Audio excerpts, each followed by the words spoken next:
I want to take a moment to talk about niches, or if you're American, niches. That's Niche, niche. So when we're entering business, especially online business, we need to pick our niche. A lot of companies go in, or a lot of entrepreneurs go in, and they just pick something wide, like I'm going to focus on yoga. So that's too big.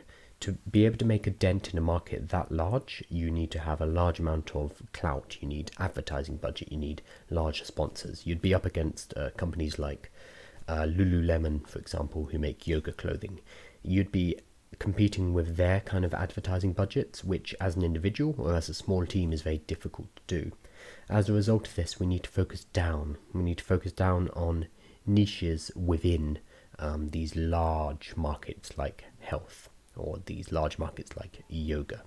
So using yoga as an example, let's say for example we want to enter the health niche, and that's great. Health is one of the big markets out there. The big three are considered health, money, and relationships. These are the big three needs that the majority of businesses actually fall into: health, money, and relationships. So let's focus on health. Within health, we decide, okay, I'm going to focus on yoga. Still big, that's a big business. So from there we niche down again and we say, okay, let's do yoga for pregnant women, for example. That's a niche that does actually have a few companies in, and it's still quite competitive. So maybe we decide to go even further and we say, okay, health, yoga for pregnant women in the UK. Now we're starting to narrow it down to something more manageable. Let's add a few more variables. Health, yoga for pregnant women in the UK who also own iPhones.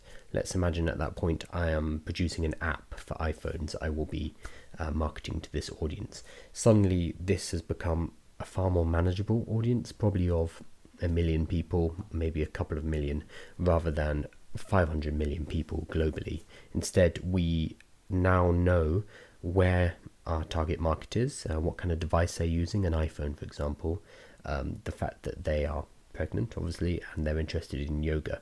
We can now start to kind of get into the mind of our potential customer and work out what kind of value we can produce for them, that's going to bring them into our audience and into our tribe, and then finally we'll be able to take them onto the offer stage and make sales of products and services.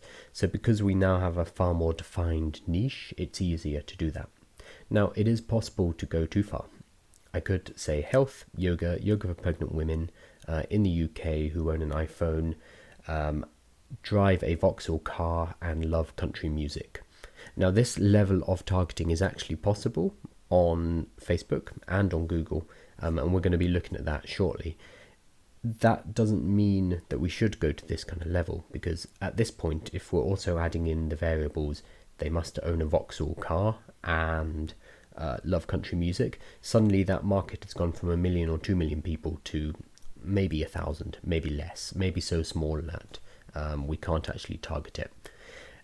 Of course, we could deliver an extremely targeted message to these individuals creepily. So if we delivered a message saying, "Oh, while you're driving your Vauxhall, listening to music on your country music on your iPhone, do you ever think I should be going to yoga during my pregnancy?" We could deliver that kind of message, but the market at this point is going to be too small.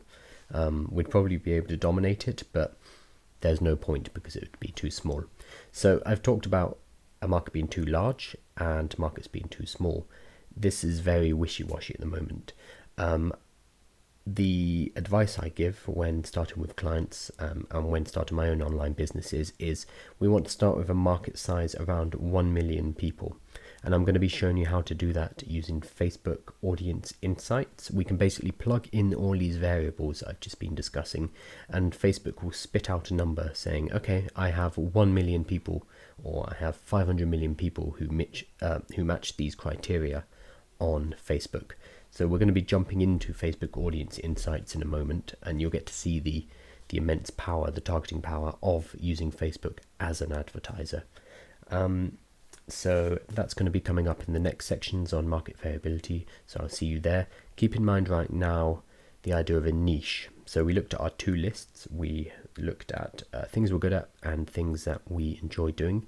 We're now looking for a market of around 1 million people that we'll be able to serve, we'll be able to deliver value to, and that's going to be our niche. So moving on, we will now decide that.